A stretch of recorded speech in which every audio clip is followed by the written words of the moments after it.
कि क्या मैसेज, क्या पैगाम देने की कोशिश की राहुल गांधी ने? करीब करीब सारी बातें आपने पहुंचा दी हैं और आपको इसके लिए वाकई बहुत बहुत धन्यवाद। न राहुल का ये भाषण कोई दिखाएगा, न कोई दिखा रहा है। आपने करीब करीब इसको पूरा दिखा दिया। निश्चित ही रूप से यह एक क्रांतिकारी भाषण है, बहुत ही मौलिक, जो एक खुद से सोचने वाला आदमी, जनता के बीच रहने वाला आदमी ही दे सकता है। निश्चित ही रूप से जैसा आपने कहा कि राहुल का यह भाषण न केवल उनके भाषणों में बहुत ऊंचे पाए पे जाएगा, बल्कि और जो बहुत सारे भाषण होते हैं देश के नेताओं के, अंतर्राष्ट्रीय नेताओं के, उनकी भी रैंकिंग होती है, उसमें भी ये बहुत ही ऊंचे स्तर पर जाएगा। क्यों? दुनिया के सबसे अच्छे भाषण वह माने जाते हैं जिसमें आत्मनिरीक्षण हो, जिसमें अपने बारे में, अपनी पार्टी के बारे में, अपने काम के बारे में सोचा जाए। और राहुल ने आज वही किया। आज राहुल ने जो अपना भाषण शुरू किया वो उन्होंने इससे शुरू किया कि दुनिया के जो बड़े विश्वविद्यालय हैं, यूनिवर्सिटीज हैं, उनमें एडमिशन के लिए जो टेस्ट होता है SAT, बहुत मशहूर टेस्ट होता है, वो हिंदुस्तान के भी सारे बच्चे उसको देते हैं, यहाँ बड़े बड़े सेंटर बनते हैं यहाँ पे, और निश्चित ही रूप से वो काफी मुश्किल होता है, लेकिन जो बच्चे उसको पास कर लेते हैं उनके लिए आगे दरवाजा खुल जाता है। तो उसके जरिए उन्होंने भारत के दलित, पिछड़े और आदिवासियों की जो हकीकत बयान की है वह बिल्कुल सही है। जो काम आज भारत में राहुल करने की कोशिश कर रहे हैं वह अमेरिका में या पश्चिमी देशों में पहले हो चुका है। था क्या कि सेट का जो एग्जाम होता था उसमें जो गोरे बच्चे होते थे, जिन्हें वाइट कहते हैं, वो ज्यादातर अच्छे मार्क्स ला के और उसमें सिलेक्ट हो जाते थे, और जो अफ्रीकन लोग होते थे, बाकी लोग होते थे स्पेनिश वगैरह, उनके नंबर कम आते थे, वो नीचे रह जाते थे तीसरे चौथे उसमें, और उनका नहीं हो पाता था। तो वहां एक प्रयोग किया गया, राहुल ने बताया, ये राहुल बता रहे हैं सारी बातें, और किसमें बता रहे हैं? वंचित समाज के सम्मेलन में, जहां लोग बहुत ध्यान से उनकी बातें सुन रहे हैं। और आप राहुल को देखिए कि राहुल कितने शांत और संयमी बने हुए हैं। आमतौर पे लोग बीच बीच में टोकते हैं, बात करते हैं, वो सब भी हो रही है, लेकिन राहुल उससे कहीं पे भी किसी भी तरह से अपने भाषण में कोई बाधा नहीं आने दे रहे हैं। तो राहुल ने कहा कि उस टेस्ट में एक प्रोफेसर ने एक प्रयोग किया, और उसने जो है, जो अफ्रीकन लोग थे, उनके प्रोफेसर थे वगैरह, उनसे एक बार पेपर बनवा दिया, और नतीजा सारे वाइट लोग फेल हो गए। बहुत क्रांतिकारी भाषा है। जैसा कि वो एक कविता है कि लोहे का अगर स्वाद पूछना है तो वो घोड़े के मुंह से पूछो। जो हॉकी खेलने वाला है, आप उससे क्रिकेट की भाषा में बात नहीं कर सकते। दलित, पिछड़ा, आदिवासी का जो समाज है, उनकी जो मनोदशा है, उनकी जो स्थितियां हैं, उनके बारे में आप उनसे बात करो तो उनसे ज्यादा कोई नहीं जानता। मैदान में उनसे बात करो, खेलने की बात करो, ताकत की बात करो, क्षमताओं की बात करो, कोई नहीं जानता। लेकिन अगर आप साजिशों की बात करोगे तो साजिशों में वो पीछे रह जाएंगे। बिल्कुल। तो राहुल ने इस एक एग्जाम्पल के जरिए भारत की सच्चाई जो है लोगों के सामने रख दी, कि जो एक मेरिट का सवाल यहां बार बार उठाया जाता है कि मेरिट है साहब, आरक्षण मेरिट को खत्म करता है। उन्होंने कहा नो, आरक्षण कहीं मेरिट को खत्म नहीं कर रहा है। मेरिट जो है उसकी जो पैमाने हैं वही गलत है। तो राहुल ने आज इस भाषण के जरिए जो है दलितों के लिए एक नया रास्ता खोला। और जो कांग्रेस की आप बात कर रहे थे, वो बात हम भी काफी दिनों से कह रहे हैं, बहुत सारे लोग भी बहुत दिनों से कह रहे हैं, और आज राहुल ने उसको बड़े साफ शब्दों में कह दिया कि पिछले 10-15 सालों में कांग्रेस में जो कमियां रही हैं, कांग्रेस ने जो काम नहीं किया है, उसको देखना पड़ेगा, और कांग्रेसियों को खुद देखना पड़ेगा। अगर उन्होंने वो देखा होता तो आरएसएस कभी सत्ता में नहीं आती। बहुत बड़ी बात कही है उन्होंने कि आरएसएस जो सत्ता में आई है उसकी वजह आरएसएस की कोई क्षमता नहीं है, जिसको लोग बताते रहते हैं कि आरएसएस की क्षमता है, मोदी जी का कोई बहुत बड़ा प्रभाव है।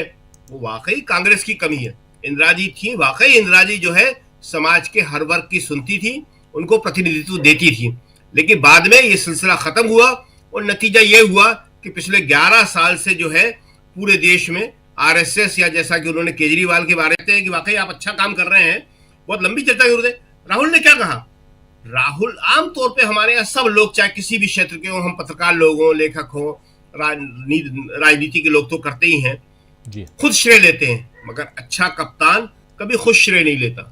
राहुल ने कहा मैंने कोई माहौल नहीं बदला है, ये जो भारत जोड़ो यात्रा हुई, दूसरी यात्रा हुई, ये तो आप लोगों ने की है सारी की सारी, और ये माहौल जो बदला है आप लोगों की वजह से बदला है। मैं अकेला चलता तो क्या होता? जनता की ताकत क्या होती है? देखिए, लोकतंत्र में सबसे बड़ी चीज जनता होती है। हमारे देश में और आज दुनिया भर में भी लोकतांत्रिक शासन व्यवस्था है और इसमें जनता को सर्वोच्च माना गया है, और राहुल ने आज उसकी सर्वोच्चता को एक नए तरीके से समझाया कि डॉक्टर अंबेडकर, गांधी और मैं खुद या कोई भी वाकई कुछ नहीं है, व्यक्ति परिस्थितियों से बनता है। बहुत पुरानी अवधारणा है ये, इसके ऊपर बहुत लिखा गया है। वही राहुल ने कहा। तो आपके विचारों से, आपके बीच रह के हम लोग सीखते हैं, समझते हैं। हम लोग जैसे लोग सीखते हैं, मतलब राहुल जैसे लोग सीखते हैं, मोदी जी जैसे लोग नहीं सीखते, केजरीवाल जी जैसे लोग नहीं सीखते। तो ये उन्होंने बताया।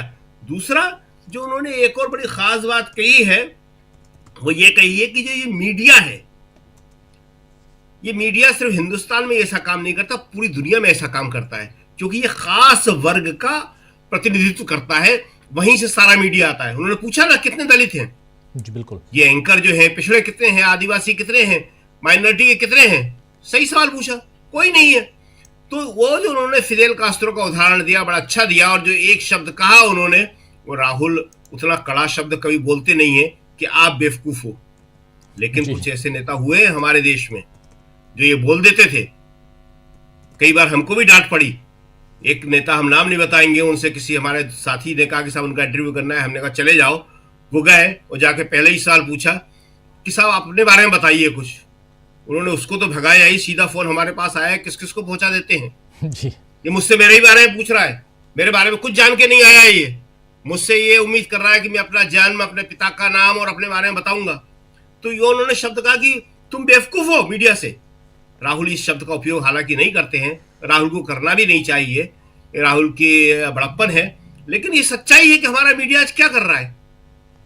अलग अलग मौकों पे हम सब ने ये देखा। दूसरी एक खास बात हम और बताना चाहेंगे कि देखिए, जो माहौल होता है, जो सच्चाइयां होती हैं, उसमें भाषा अपने आप बन जाती है और वो भाषा साहित्य बन जाती है जी। राहुल ने जो एक शब्द बोला, वाक्य बोला उन्होंने, जो कि दलितों के दर्द ने इस संविधान को रचा है, ऐतिहासिक वाक्य ये।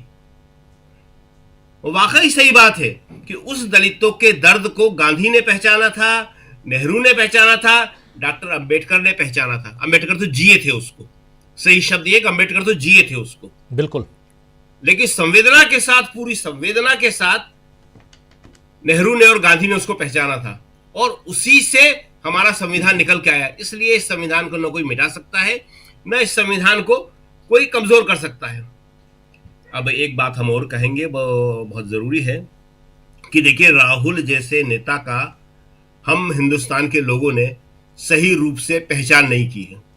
आज का भाषण ये बताता है कि राहुल के बारे में जितने भी चीजें कही जाती है, उन्हें पप्पू कहा जाता है, उनके बारे में और तमाम आलोचनाएं की जाती है, लेकिन वो आदमी कितना पढ़ा लिखा है और कितना उसको जमीनी सच्चाइयां मालूम है, कितनी उसके अंदर संवेदना है और चीजों को समझने और सीखने की कोशिश करता है। आदमी की सबसे बड़ी पहचान यही होती है कि सीखता कितना है। राहुल लगातार सीखते हैं। राहुल ने क्या कहा कि मैं थोड़ा सा जानता हूं। पीछे से किसी ने आवाज लगाई कि नहीं नहीं, तो उन्होंने कहा ना, सब कुछ तो मोदी जी जानते हैं, सर्वज्ञ तो वही है। एक दिन उन्होंने कहा था कि भगवान से भी वो कह सकते हैं।